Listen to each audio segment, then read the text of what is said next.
ശക്തമായ ചൂടിൽ വലയുന്ന കേരളത്തിന് ആശ്വാസമായി ഏറ്റവും പുതിയ കാലാവസ്ഥ പ്രവചനം വന്നിരിക്കുകയാണ്. സംസ്ഥാനത്ത് നിന്ന് മഴയ്ക്കുള്ള സാധ്യതയാണ് കാലാവസ്ഥാ നിരീക്ഷണ കേന്ദ്രം ഇപ്പോൾ അറിയിച്ചിരിക്കുന്നത്. വരുന്ന മണിക്കൂറുകളിൽ പത്തനംതിട്ട, ഇടുക്കി, കോട്ടയം അടക്കമുള്ള 3 ജില്ലകളിൽ ഒറ്റപ്പെട്ടയിടങ്ങളിൽ ഇടിമിന്നലോടുകൂടിയ ശക്തമായ മഴയ്ക്കും കാറ്റിനും സാധ്യതയുള്ളതായി, അതുപോലെ തന്നെ തിരുവനന്തപുരം, കൊല്ലം, ആലപ്പുഴ, എറണാകുളം ജില്ലകളിൽ നേരിയ മഴയ്ക്കും സാധ്യതയുള്ളതായി കാലാവസ്ഥാ നിരീക്ഷണ കേന്ദ്രം അറിയിച്ചിട്ടുണ്ട്.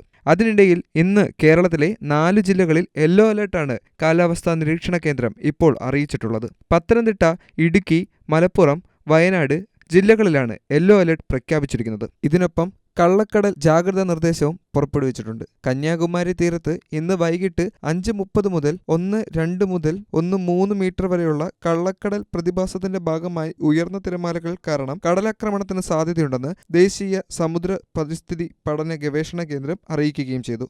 അടുത്ത 3 മണിക്കൂറിനുള്ളിൽ തന്നെ കേരളത്തിലെ പത്തനംതിട്ട, കോട്ടയം, ഇടുക്കി ജില്ലകളിൽ ഒറ്റപ്പെട്ടയിടങ്ങളിൽ ഇടിമിന്നലോടുകൂടിയ നേരിയ ഇടത്തരം മഴയ്ക്കും മണിക്കൂറിൽ 40 കിലോമീറ്റർ വരെ വേഗത്തിൽ വീശിയേക്കാവുന്ന ശക്തമായ കാറ്റിനും തിരുവനന്തപുരം, കൊല്ലം, ആലപ്പുഴ, എറണാകുളം ജില്ലകളിൽ ഒറ്റപ്പെട്ടയിടങ്ങളിൽ നേരിയ മഴയ്ക്കും സാധ്യതയുള്ളതായി കേന്ദ്ര കാലാവസ്ഥാ വകുപ്പ് അറിയിച്ചിട്ടുണ്ട്. ശക്തമായ മഴ പെയ്യുന്ന സാഹചര്യത്തിൽ ജനങ്ങൾ അതീവ ജാഗ്രത പാലിക്കേണ്ടതാണ്. പ്രത്യേകിച്ചും വേനൽ മഴ പല ആരോഗ്യ പ്രശ്നങ്ങളും സൃഷ്ടിക്കുന്നതിന്റെ പ്രധാന കാരണമാവുകയും ചെയ്യുന്നുണ്ട്. അതിനാൽ ഇത്തരത്തിലുള്ള മഴ പെയ്യുന്ന സാഹചര്യത്തിൽ മഴ ഏൽക്കാതിരിക്കാനും പ്രത്യേകം ശ്രദ്ധിക്കണം. കാരണം ചുട്ടുപൊള്ളിയിരിക്കുന്ന അവസ്ഥയിൽ ഇത്തരത്തിലുള്ള മഴ വരുമ്പോൾ പല രീതിയിലുള്ള പ്രതിഭാസങ്ങൾക്ക് അത് കാരണമാകാറുണ്ട്. അതിനാൽ ഈ മഴ ശരീരത്തേക്ക് ഏൽക്കുന്നതും അപകട സൂചനയാണ്. അതിനാൽ തന്നെ മഴ കൊള്ളാതിരിക്കാനും എല്ലാവരും ശ്രദ്ധിക്കണം. കടൽ തീരത്ത് താമസിക്കുന്നവർ അതീവ ജാഗ്രത പാലിക്കേണ്ടതാണ്. കടൽ പ്രക്ഷോഭത്തിന്റെ കാരണമാകാനും സാധ്യതയുണ്ട്. അതിനാൽ ജനങ്ങൾ അതീവ ജാഗ്രത പാലിക്കണമെന്ന് കേന്ദ്ര കാലാവസ്ഥാ വകുപ്പ് അറിയിച്ചിട്ടുണ്ട്. മലയോര പ്രദേശങ്ങളിലുള്ളവർ ശക്തമായ ഇടിമിന്നലുള്ള സാഹചര്യത്തിൽ സുരക്ഷാ കേന്ദ്രങ്ങളിലേക്ക് മാറി താമസിക്കണം. ഏതെങ്കിലും സുരക്ഷിതമല്ലാത്ത സ്ഥലങ്ങളിൽ വസിക്കുന്നവർക്ക് മുൻഗണനയുള്ളതിനാൽ അവർ ഏറ്റവും സുരക്ഷിതമായ സ്ഥലങ്ങളിലേക്ക് മാറി താമസിക്കണമെന്ന് കേന്ദ്ര കാലാവസ്ഥാ വകുപ്പ് അറിയിച്ചിട്ടുണ്ട്. ശക്തമായ കാറ്റിനും സാധ്യതയുള്ളതിനാൽ അപകട